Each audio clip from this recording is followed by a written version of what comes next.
জনতা party 12টি আসনে প্রার্থী দিয়েছিল, তৃণমূল কংগ্রেসও 12টি আসনে প্রার্থী দিয়েছিল, বামপন্থীরা 4টি আসনে প্রার্থী দিয়েছিল।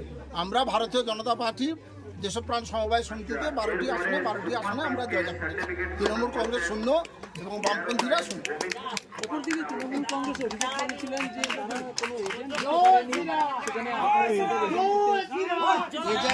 এজেন্ট দিতে পারেনি, আমরা সন্ত্রাস করেছি। থানা তো আছে, নন্দীগ্রাম থানায় তৃণমূল কংগ্রেসকে অভিযোগ করতে বলুন।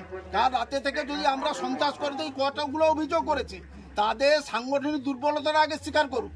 এই দুগ্ধপোষ্য শিশু একটাকে তৃণমূল কংগ্রেসের সভাপতি করে রাখছে, তার না আছে জ্ঞান, না আছে দল।